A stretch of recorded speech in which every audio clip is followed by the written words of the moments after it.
Hello everyone, welcome to my channel. मैं हूं मनोज शर्मा और आज की क्लास में हम करने जा रहे हैं क्लास 12th का चैप्टर कैश फ्लो स्टेटमेंट, जो कि बहुत इंपॉर्टेंट चैप्टर में से है। याद रख लो, इसकी वेटेज है 7 to 8 मार्क्स की।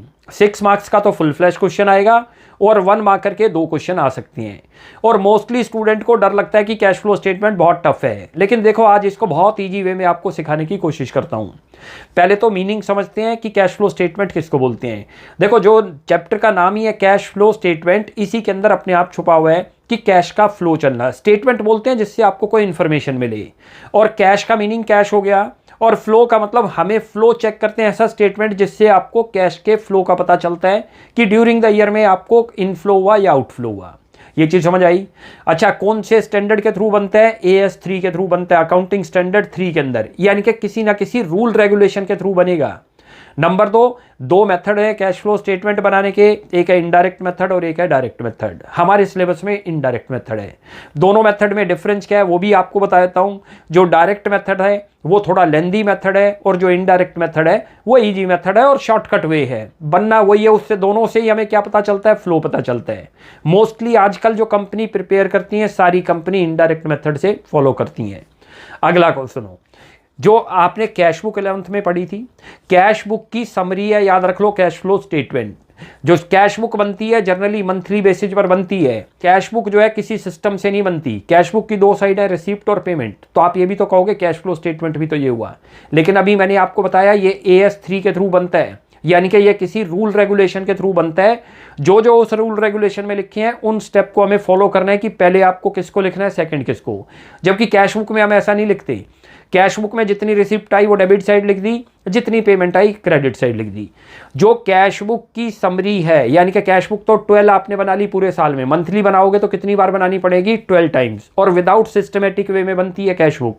सीधी है, रिसिप्ट है तो रिसिप्ट साइड दिखा दो, चाहे उसमें ऑपरेटिंग इनकम आ रही है, चाहे नॉन ऑपरेटिंग इनकम आ रही है, या इन्वेस्टिंग इनकम आ रही है। ऐसी पेमेंट साइड आप दिखा देते हो भाई, उसमें चाहे ऑपरेटिंग आप एक्सपेंसेस दिखा रहे हो, चाहे नॉन ऑपरेटिंग दिखा रहे हो जो आपने पे कर रखे हैं।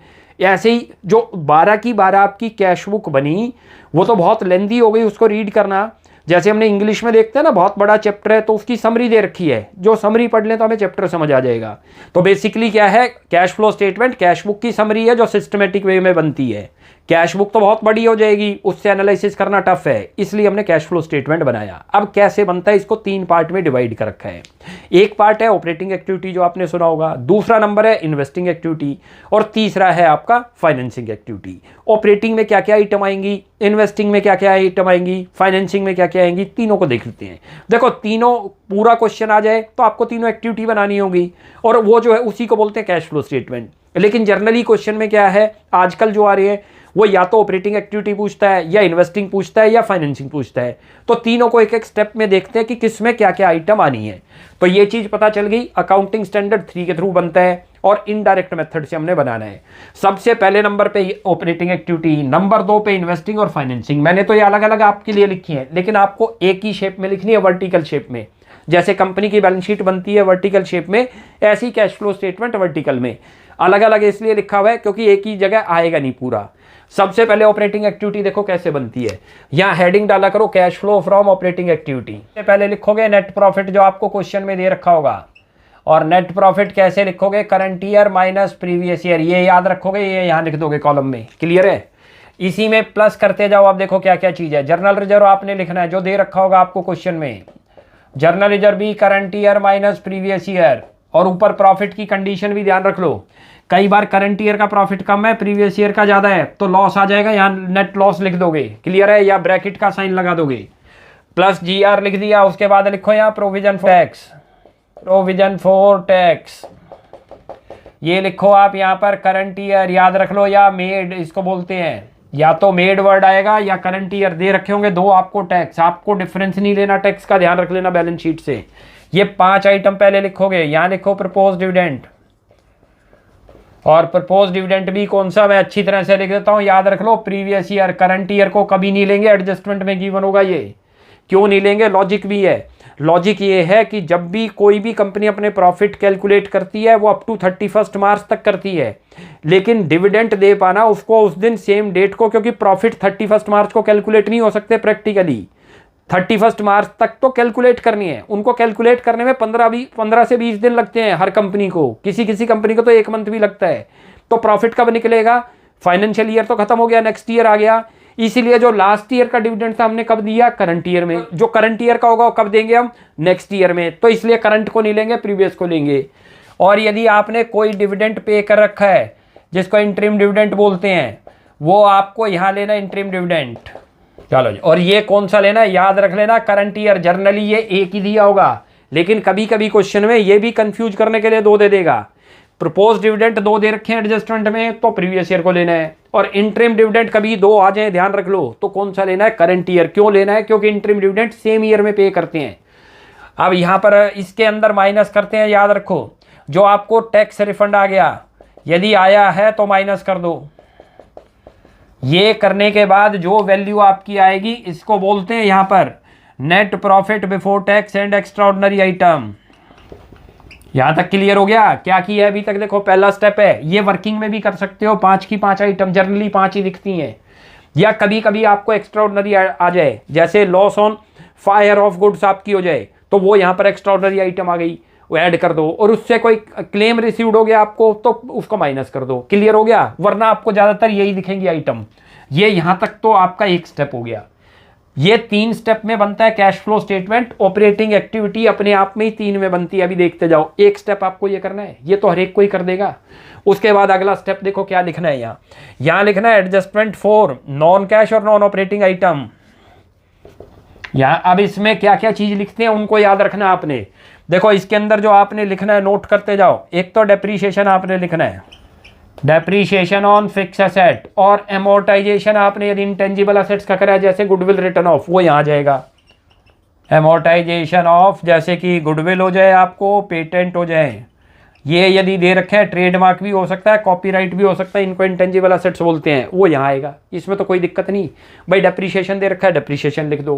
एमोर्टाइजेशन दे रखा है, एमोर्टाइजेशन लिखो। गुडविल रिटर्न ऑफ करके लिखा होगा, प्लस करो यहाँ पर। इसके बाद loss on sale of fix asset, आपने कोई एसेट्स को सेल आउट करा, उस पर लॉस हो गया, तो वो यहाँ पर आ जाएगा।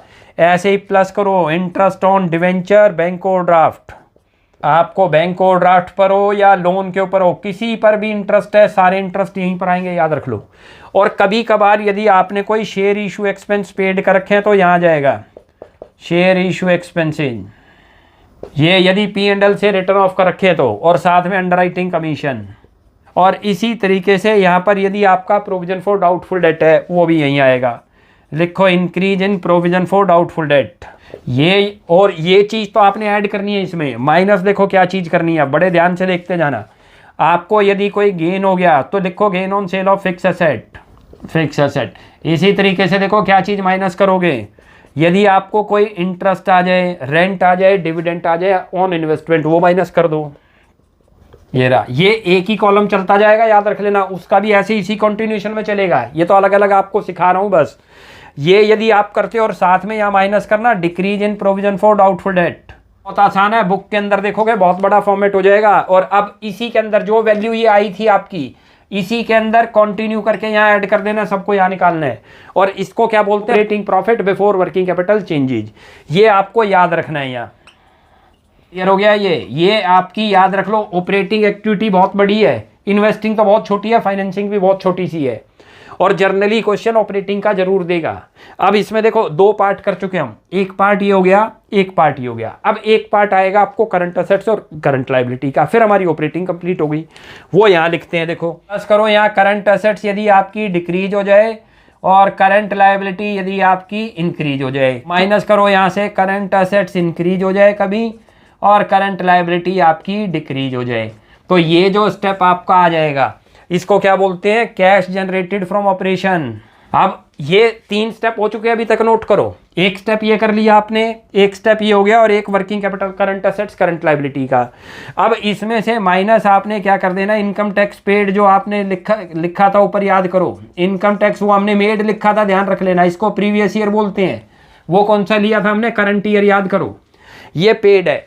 ये करते हो तो ये आपकी ऑपरेटिंग एक्टिविटी कंप्लीट हो गई। इसी में एक ही साथ कंटिन्यू चलेगा, सबको ऐड करना है। और यहाँ लिख दो कैश फ्लो फ्रॉम या यूज्ड इन ऑपरेटिंग एक्टिविटी। ये तो बन गई हमारी क्या चीज़ है, कैश फ्लो ऑपरेटिंग एक्टिविटी बन गई पूरी। अब इन्वेस्टिंग पे आओ। इन्वेस्टिंग बहुत छोटी है, देखो कैसे बनती है और एक ही कंटिन्यूएशन में चलेगी यदि पूरा कैश फ्लो स्टेटमेंट आए तो। अब यहाँ देखो सबसे पहले क्या चीज़ लिखते हैं, प्लस वाली आइटम नोट करो, लिखो यहाँ पर proceeds from sale of fix asset. यहाँ पर आपने लिखना है proceeds from sale of non current investment, यहीं पर लिख लो नॉन करंट इन्वेस्टमेंट भी, और यहाँ लिख दो proceeds from sale of intangible assets. Intangible assets इस कॉलम में लिख देना, याद रख लेना, ये रहा। क्लियर है? ये एक अमाउंट का कॉलम जैसे खुलेगा ये अमाउंट में लिखते जाना। ये चीज़ें इतनी सारी होंगी नहीं, ये भी याद रख लो, बहुत थोड़ी सी होंगी। अभी जब क्वेश्चन करेंगे तब और क्लियर हो जाएगा। अब यहाँ पर आप दूसरा लिखो, जो आपको कोई रेंट या कुछ मिले, लिखो यहाँ पर जैसे कि रेंट हो गया, इंटरेस्ट हो गया, जो रिसीव्ड होने वाले आइटम है जिनसे कैश का फ्लो हुआ, डिविडेंड रिसीव्ड। तीन चीज़ आपने यहाँ प्लस करनी है, किस में करनी है, इन्वेस्टिंग एक्टिविटी में, नोट कर लो। और माइनस क्या करना है, नोट करो। अब यार करना है purchases of fix asset, NCI का मतलब नॉन करंट इन्वेस्टमेंट, ऐसे ही माइनस करो परचेजेज ऑफ इंटेंजिबल असेट्स। ये रहा, यहाँ तक क्लियर हुआ। ये आपकी इन्वेस्टिंग बन गई, कितनी छोटी सी बन गई, देख लो। क्या चीज़ लिखनी है, अच्छा एक और टेक्निक बताता हूँ कैश फ्लो स्टेटमेंट की। जब भी मैं इन्वेस्टिंग बनाऊंगा तो लायबिलिटी साइड की एक भी आइटम नहीं लेनी। जब हम फाइनेंसिंग बनाएंगे तो असेट साइड की कोई आइटम नहीं आएगी, सारी लायबिलिटी की आएंगी। लेकिन ऑपरेटिंग जब आप बनाओगे तो असेट साइड की भी आइटम आनी है और लायबिलिटी की भी, आप चेक कर लो। ये रही, क्लियर है? अब यहाँ करो, इसका फाइनल आंसर लिख दो। यहाँ यदि आपका प्लस में आ जाए ये तो क्या लिख दोगे, नेट कैश फ्लो। माइनस हो जाए तो कैश यूज्ड कर लेना, cash used in investing activity. ये तो एक एक्टिविटी दूसरी कंप्लीट हो गई। मैंने बताया था बहुत छोटी बनती है, ध्यान रख लो। खाली ऑपरेटिंग एक्टिविटी बड़ी बनती है 3 पार्ट में अपने आप। पहला पार्ट ये 5 आइटम जर्नली, उसके बाद ये एडजस्टमेंट करनी है नॉन कैश और नॉन ऑपरेटिंग, ये भी 7-8 आइटम से ज़्यादा नहीं दिख रही है आपको। जर्नली क्या दिखेगा, डेप्रीशिएशन दिखेगा, याद रख लो, या गुडविल का रिटर्न ऑफ दिखेगा, एमोर्टाइजेशन हुआ है। उसके बाद इंटरेस्ट होगा, या तो बैंक लोन पर होगा, या डिवेंचर पर होगा, या बैंक ओवरड्राफ्ट पर होगा, या कैश क्रेडिट पर होगा। साथ में कोई शेयर इशू एक्सपेंस आ जाए, या कभी आपका provision for doubtful debt increase हो जाए। और माइनस क्या करनी है, कोई गेन हो रहा है आपको, सेल ऑफ फिक्स एसेट, या इसमें प्लस करना था loss on sale of fix asset. तो ऑपरेटिंग भी बहुत आसान है और इन्वेस्टिंग तो बहुत छोटी हो गई। कई बार इन्वेस्टिंग आ जाए तो बहुत ही आसान है। भाई आपकी सेल हो रही है तो उसको क्या कर देना है, प्लस। परचेजेज हो रही है तो माइनस। और कैश फ्लो स्टेटमेंट की एक और लॉजिक भी आपको बताता हूँ। जब भी लायबिलिटी आपकी इंक्रीज होगी तो चाहे वो किसी भी एक्टिविटी में आनी है वो हमेशा प्लस होगी, और डिक्रीज होगी तो माइनस होगी। जो असेट्स है वो रिवर्स चलेगी। जब भी असेट्स की आइटम कोई आनी है, यदि वो डिक्रीज हो रही है तो हमेशा प्लस होगी, चाहे वो ऑपरेटिंग में है चाहे इन्वेस्टिंग में। ऐसे ही यदि वो इंक्रीज हो गई तो हमेशा माइनस होगी। आप ये देखो, proceeds from sale of in assets जब हमने लिखा तो आपकी असेट्स डिक्रीज हो रही होंगी वहाँ, इसलिए प्लस करा। और जब ये इंक्रीज हो रही होंगी तो देखो हमने माइनस करा क्योंकि परचेजेज हुई थी। अब फाइनेंसिंग देखो कैसे बनती है, वो भी बहुत छोटी सी बनती है। यहाँ पर लिखो प्रोसीड्स फ्रॉम इश्यू ऑफ, ये प्लस के लिख रहा हूँ मैं यहाँ पर, proceeds from issue of share और डिवेंचर, प्लस करो यहाँ पर प्रोसीड्स फ्रॉम लोन टेकन या बैंक ओवरड्राफ्ट इंक्रीज। टेकन लिख दिया आपने, या बैंक ओवरड्राफ्ट भी यहीं पर मैं लिख देता हूँ। बैंक ओवरड्राफ्ट कभी भी इंक्रीज होगा वो भी प्लस है। Bank overdraft short term loan है एक तरीके का। और प्लस करो या सिक्योरिटी प्रीमियम। माइनस की आइटम देखो क्या लिखते हो, रिडम्पशन ऑफ डिवेंचर या प्रेफरेंस शेयर। और माइनस करते हैं यहाँ से लोन रीपेड। इसी में आप बैंक ओवरड्राफ्ट डिक्रीज भी यही लिख लेना। बैंक ओवरड्राफ्ट डिक्रीज हो रहा होगा वो भी इसी के अंदर आ जाएगा। क्लियर है भाई? दोनों के दोनों सेम ही तो एक तरीके से दिख गए। ये वाले लोन टेकन करो, लॉन्ग टर्म ले रहे हो तो बैंक लोन लिखा होगा, बैंक ओवरड्राफ्ट इंक्रीज है तो प्लस। ऐसे ही लोन रीपेड कर दिया, डिक्रीज हो गया तो माइनस। इसी तरीके से आपने कोई पेमेंट कर रखी है जैसे कि इंटरेस्ट की, लिख दो इंटरेस्ट ऑन लोन, या आपका डिवेंचर के ऊपर आपका हो, किसी के ऊपर भी आपका बने, उस दोनों को यहाँ से माइनस करेंगे। ऐसे ही जो आपने प्रपोज डिविडेंड पे करा था वो लिखो यहाँ प्रपोज डिविडेंड। ये रहा प्रपोज डिविडेंड, कौन सा आएगा, प्रीवियस ईयर, याद रख लेना। इसी तरीके से इंटरिम डिविडेंड, यदि 2 दे रखे हैं तो याद रख लेना करंट ईयर ही प्लस होगा और करंट ईयर ही माइनस। प्रपोज डिविडेंड भी सेम ऐसे ही चलेगा।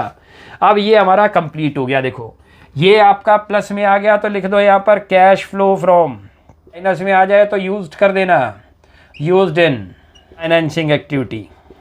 देखो अब हमने क्या करना है, अब ये हमारी क्या है, ये वाली एक्टिविटी आ गई। अब तीनों एक्टिविटी को प्लस करना है। 3 एक्टिविटी बन गई, 1 नंबर की है, इसको मैं 1 नंबर डाल दूँ, ए कर दो, इसको बी कर लो, बड़े आराम से आपको समझ आ जाएगा। इसको सी कर लो, 3 ही तो एक्टिविटी हुई। अब यहाँ पर एक वर्ड लिखते हैं नेट इंक्रीज, यदि तीनों एक्टिविटी को प्लस कर दें तो, और यदि ये तीनों एक्टिविटी को प्लस करें और माइनस आए तो net decrease in cash and cash equivalent. वो लिखो यहाँ पर लिखो नेट इंक्रीज और decrease in cash and cash equivalent. तीनों एक्टिविटी को मैं प्लस कर रहा हूँ जो मैंने बनाई थी, ए प्लस बी प्लस सी, तीनों को प्लस करते हो तब ये आएगा। और अब जो है इसमें ऐड करोगे opening cash and cash equivalent, अब इसमें ऐड करते हो तो अपने आप ये क्लोजिंग के इक्वल आ जाएगा। Closing cash and cash equivalent लिख दो, ये आंसर आ गया, closing cash and cash equivalent. Statement था, फॉर्मेट सिखाया आज आपको, बस ये चीज़ थोड़ी ध्यान रखनी है। जो कैश एंड कैश इक्विवेलेंट है उसमें क्या क्या चीज़ आनी है वो मैं लिख देता हूँ दोनों के अंदर। भाई एक तो आपको कैश लेना है यहाँ, एक आपको कभी बैंक बैलेंस दे रखा हो, और मार्केटेबल सिक्योरिटी। ये हमारा कैश फ्लो स्टेटमेंट था। देखो ये फॉर्मेट था, तो फॉर्मेट आपको जानना बहुत ज़रूरी था, क्योंकि तीनों यदि आपसे पूछता है तो पूरा कैश फ्लो स्टेटमेंट हो गया। अच्छा एक चीज़ और बता दूं, जब हमने करंट एसेट्स और करंट लायबिलिटी ली थी तो उसमें आपको 4 एसेट्स को कंसिडर नहीं करना। कैश बैलेंस दे रखा हो, बैंक बैलेंस दे रखा हो, करंट इन्वेस्टमेंट जो हमने यहाँ ली है वो चारों इसमें नहीं आएंगी। जर्नली इनमें क्या आएगा, करंट एसेट्स में बता देता हूँ, ट्रेड रिसीवेबल जिसको डेटर बोलते हैं और बिल्स रिसीवेबल बोलते हैं, इन्वेंट्री दे रखा होगा, प्रीपेड एक्सपेंस और अदर करंट एसेट्स। ऐसी करंट लायबिलिटी में क्या चीज़ लोगे, एक तो आपको ट्रेड पेबल होंगे जैसे क्रेडिटर और बिल्स पेबल हो गए, कोई आउटस्टैंडिंग एक्सपेंस हो गया, या आपकी कोई इनकम रिसीव्ड इन एडवांस।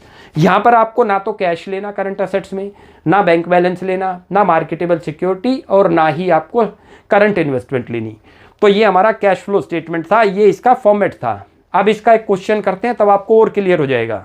ये टीएस ग्रेवाल टेक्स्ट बुक से लिया हुआ क्वेश्चन है, 43 नंबर क्वेश्चन है, और इसमें फुल फ्लैश आपको तीनों एक्टिविटी बनानी है। कुछ पार्ट हम यहाँ कर लेंगे, कुछ पार्ट हम इधर कर लेंगे। आपने वर्टिकल शेप में ही बनाना है, वर्टिकल मतलब एक ही साइड ही बनाना है, ध्यान रखना।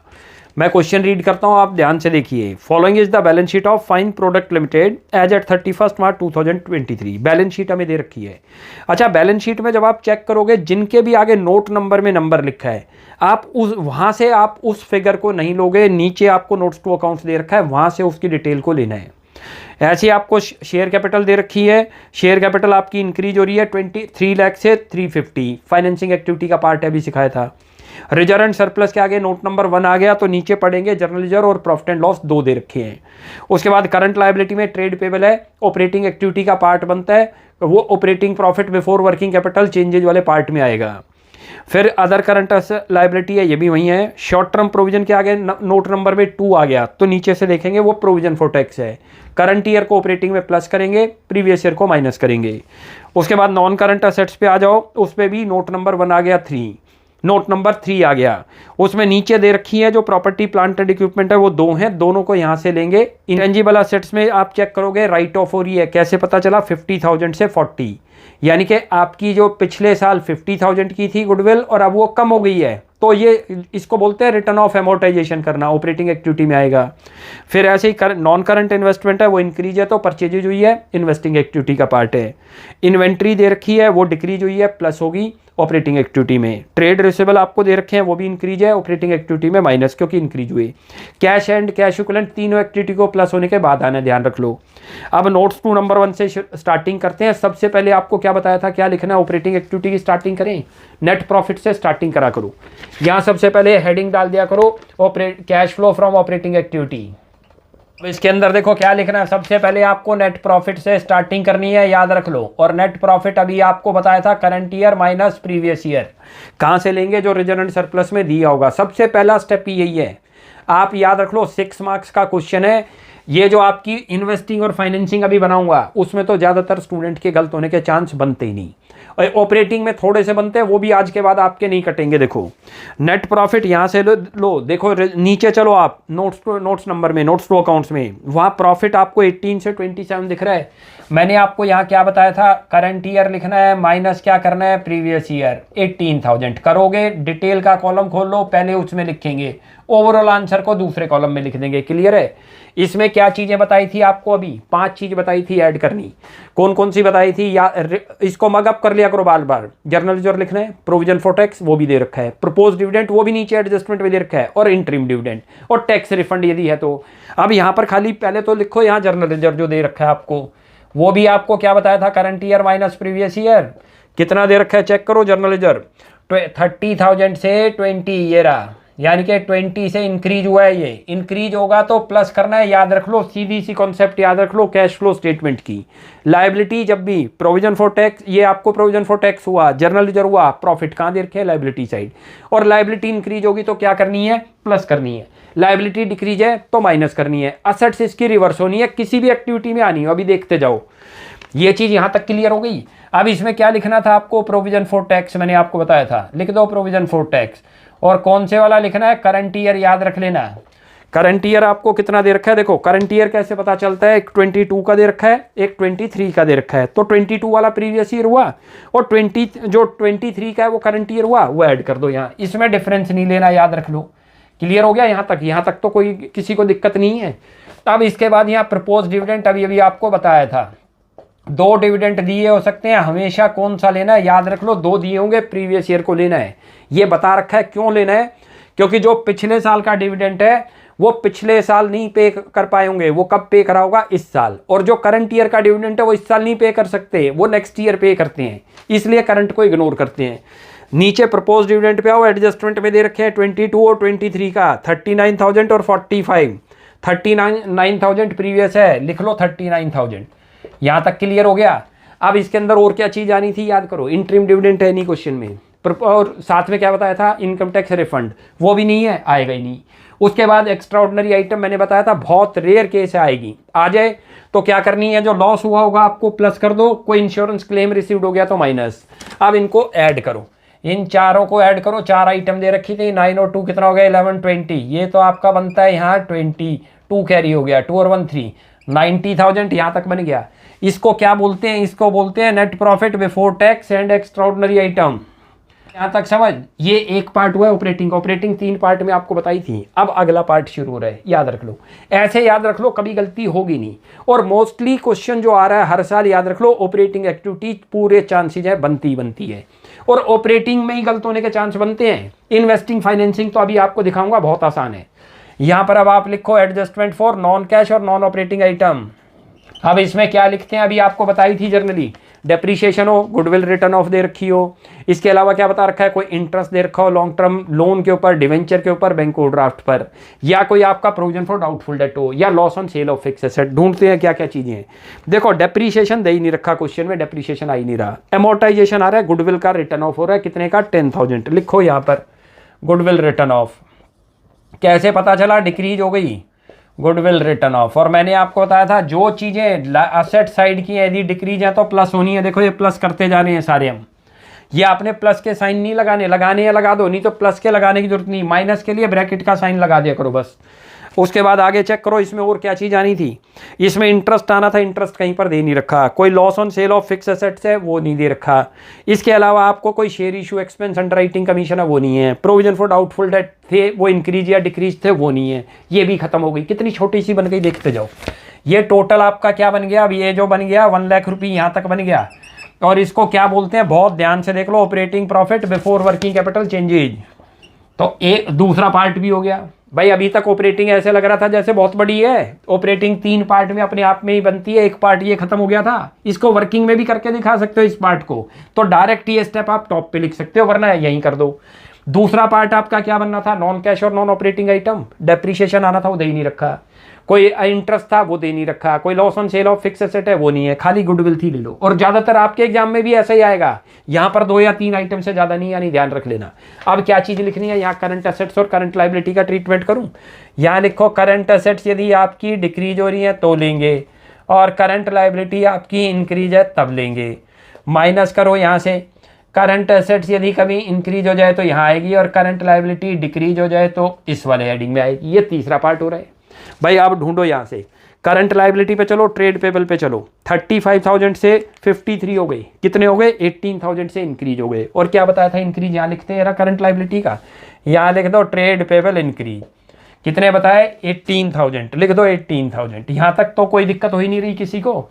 तो उसके बाद चलो, अदर करंट लायबिलिटी थी 8,000 से 6, डिक्रीज हो गई। डिक्रीज होगी तो ये आ रही, यहाँ लिखो अदर करंट लायबिलिटी डिक्रीज कितनी है, 2,000 रुपये, और इसके लिए माइनस का साइन लगा देंगे, याद रखना। अब आगे चलो असेट साइड पे, और असेट्स में भी क्या, करंट असेट्स, नॉन करंट की कोई आइटम नहीं आनी, यहाँ याद रख लेना। इन्वेंट्री आपको दे रखी है 57 से कितनी हो गई 39, डिक्रीज हो गई। और असेट्स डिक्रीज होना कहाँ पर आनी थी, यहाँ आनी थी। यहाँ पहले तो आप लिख दो इन्वेंट्री डिक्रीज, कितनी अमाउंट हो गई चेक करो, ये कितना बनता है आपका 57, आपका 40 17 18,000 से आपकी हुई है 18,000 ले लो यहाँ तक। क्लियर हो गया, ये प्लस हो रहे हैं अभी तक। उसके बाद आगे चलो, ट्रेड रिसीवेबल आपके वो इंक्रीज हो गए तो माइनस होंगे, कितने बन गए 25 और 8 33 से इंक्रीज हुए तो माइनस करो उसे। क्या चीज़ है, ट्रेड रिसीवेबल, कितना अमाउंट आया था 33,000। क्लियर है, ये 33 आप यहाँ लिख दो, ये दो तो माइनस के हैं। अब इसको ऐड कर दो इन सबको। अब करते हो तो यहाँ से चेक करो, ये देखो ये तो बनता है आपका 35 और ये बन गया 36 1000, यहाँ 1,01,000 आ रहे हैं यहाँ तक अभी 1,01,000। और इसको क्या बोलते हैं, इसको बोलते हैं cash generated from operation. Operating बहुत ध्यान से देख लो, ऑपरेटिंग में ही दिक्कत पड़ती है, कैश जनरेटेड फ्रॉम ऑपरेशन। अब ये चीज़ क्लियर हो गई। अब यहाँ से माइनस करो, क्या चीज़ बताई थी माइनस करना, income tax paid. Income tax paid जो कि प्रीवियस ईयर का आपने लेना है, याद रख लेना। कितना दे रखा है, नोट करो बुक में, ये टैक्स दे रखा है 28, ये माइनस करो जो पेड आउटफ्लो है। अब ये आपकी एक एक्टिविटी आ गई, करोगे तो 73,000 प्लस का आ गया। तो यहाँ क्या लिख देंगे, cash flow from operating activity. ये रहा, ये तो एक एक्टिविटी हो गई। अब इसी की कंटिन्यूएशन में चलना। अब आपको इन्वेस्टिंग बनानी है। देखो कितनी आसान होगी इन्वेस्टिंग भी, बहुत ध्यान से करते चलो, कोई मुश्किल नहीं होगी। इन्वेस्टिंग तो बहुत आसान है, फाइनेंसिंग भी बहुत आसान है, और अब आपको ऑपरेटिंग भी बहुत आसान लग रही होगी। भाई देखो, operating profit before working capital changes से पहले कितनी सारी आइटम थी, लेकिन जनरली आपको भी 2 या 3 ही आएंगी। और इसके अंदर तो रटी रटाई आइटम है।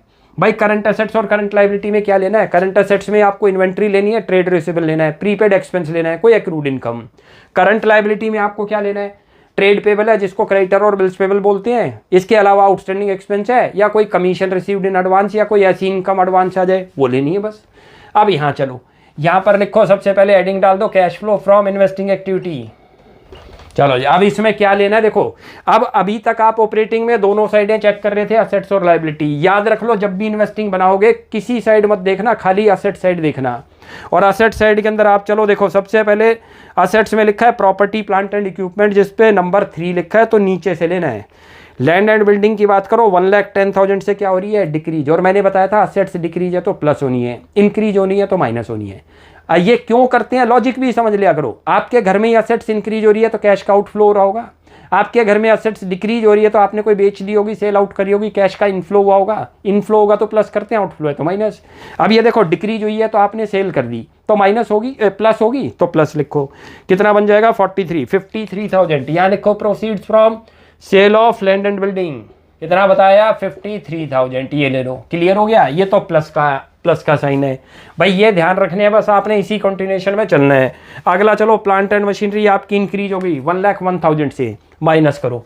लिखो यहाँ पर payment for purchases of plant and machinery, कितना अमाउंट आ रहा है 1,01,000। बहुत ध्यान से देखते चलना, माइनस का साइन लगाओ जो माइनस में है। आप परचेज करोगे तो क्या होगा, इंक्रीज हो रही है तो परचेज हुई है तो कैश का आउटफ्लो, इसलिए माइनस। उसके बाद आगे चेक करो और कौन सी आइटम आ रही है, और कोई यहाँ से नहीं है। अब यहाँ पर नॉन करंट इन्वेस्टमेंट आपको दिखा रखे हैं, वो भी इंक्रीज है। तो इंक्रीज है तो आपने इन्वेस्टमेंट करी है कहीं, कैश का आउटफ्लो हुआ 25 से, माइनस करो यहाँ 25,000, ये लिख लो माइनस का।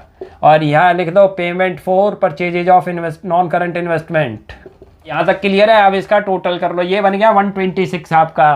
भाई 53 इसमें से माइनस करते हो तो 48 हो गया, 48 और ये आपका 73 आ गया ये भी, और किसका आ गया, माइनस का आ गया, ये याद रखना। यहाँ क्या लिख दोगे, net cash used in investing activity. चलो ये बन गया। अब कौन सी बनानी है, फाइनेंसिंग एक्टिविटी। कितनी छोटी सी बन गई देखो इन्वेस्टिंग एक्टिविटी। ऐसी फाइनेंसिंग भी बहुत छोटी सी बनेगी, बड़े आराम से कैश फ्लो समझ आएगा आपको। यहाँ लिखो cash flow from financing activity. अब इसमें क्या चीज़ लिखनी है, खाली लायबिलिटी साइड देखनी है। जैसे इन्वेस्टिंग बनाई थी तो असेट साइड देखी थी, ऑपरेटिंग बनाएंगे तो दोनों साइड देखनी है, ध्यान रख लो। अब फाइनेंसिंग में चलो, शेयर होल्डर फंड दे रखा है, सबसे पहले शेयर हो रहे हैं, और लायबिलिटी की कंडीशन बताइए, इंक्रीज है तो प्लस करनी है। किसी को ना भी समझ आए, भाई शेयर आपके पिछले साल 3 लाख थे, अब वो शेयर कैपिटल इंक्रीज हुई है तो आपने नए शेयर इशू करे होंगे। लिखो यहाँ पर proceeds from issue of share है 50,000 लिख दो यहाँ, जितने से इशू करे याद रख लो। उसके बाद रिजर्व एंड सरप्लस तो ऑपरेटिंग में आ गया था, करंट लायबिलिटी से कुछ और आना नहीं, तो यहाँ पर तो एक ही आइटम दिख रही है अभी तक। उसके बाद कौन सी आ रही है, यहाँ से एक और चीज़ चेक करो। अब आपने डिविडेंड की पेमेंट करी थी जो कि एडजस्टमेंट है, वो दो जगह आनी है। ऑपरेटिंग में प्लस होनी थी, फाइनेंसिंग में माइनस। यहाँ लिखो पेमेंट ऑफ प्रपोज डिविडेंड, कितना अमाउंट दे रखा है 39,000, ध्यान रख लेना ये रहा 39, और वो भी माइनस का। अब इसका टोटल कर दो, वो वहाँ लिख दो आउटर कॉलम में।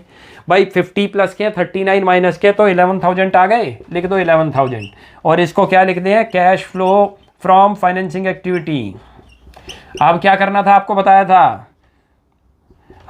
था तीनों एक्टिविटी को क्लब करते हैं। अब ये 3 एक्टिविटी बन चुकी है, एक ये रही, एक वो रही और एक ये रही। तीनों को क्लब करो, उसको चेक करेंगे कि वो प्लस में आई या माइनस। प्लस में आ गई तो net increase in cash and cash equivalent, minus में आ गई तो नेट डिक्रीज। तीनों को ऐड करते हैं। तीनों को ऐड करते हो तो यहाँ देखो ये माइनस का है, ये प्लस का। 73 तो प्लस का है, वो माइनस, तो 11,000 पॉजिटिव आ गया। तीनों को ऐड करोगे तो यहाँ लिख दो 11,000 और इसके आगे हेडिंग डाल दो net increase in cash and cash equivalent. अब ये कैसे आया था ये भी बता देता हूँ। ये देखो ये रहा 73 आपका ये था जिसको हमने ए मान लिया था, याद रख लो, प्लस ये माइनस में आ गया था आपका दूसरा इन्वेस्टिंग एक्टिविटी, वो बाई चांस 73 थी प्लस 11,000। तीनों को ऐड करते हो तो ये आ गया, और इसमें प्लस कर दो आप opening cash and cash equivalent. Amount दे रखा है opening cash and cash equivalent, देखो जो आपको दे रखा है करंट असेट्स में, अपने आप आंसर चेक होगा। 17,000 दे रखा है, लिखो 17,000 प्लस का, और इसको ऐड करते हो तो 28 क्लोजिंग के इक्वल आ जाएगा। कैश फ्लो ये एक ऐसा चैप्टर है जिससे पता चल जाएगा हमारा आंसर ठीक आ रहा है नहीं, टेस्ट हो जाएगा। 28 क्लोजिंग कैश दे रखा है, इसको इसमें ऐड किया तो यहाँ लिख दो closing cash and cash equivalent. ये रहा, ये क्वेश्चन था हमारा। कितना आसान बन गया देखो कैश फ्लो स्टेटमेंट, जो हमें लगता है कि बहुत टफ है, बहुत आसान है। याद रख लो कैश फ्लो स्टेटमेंट, और पूरे आपके 6 मार्क्स तो फुल फ्लैश क्वेश्चन में आ जाएंगे, और 1 मार्कर भी अब इसी से कवर हो जाएगा क्योंकि इन्हीं से रिलेटेड एडजस्टमेंट पूछेगा। तो आज हमारा अब ये कैश फ्लो स्टेटमेंट हो गया, ये एक बेसिक क्वेश्चन था। ऐसे ही मैं आपके लिए फर्दर वीडियो और लेके आऊंगा जिनमें एडवांस लेवल की एडजस्टमेंट ले आऊंगा। तो नेक्स्ट क्लास में मिलते हैं, तब तक के लिए बाय बाय।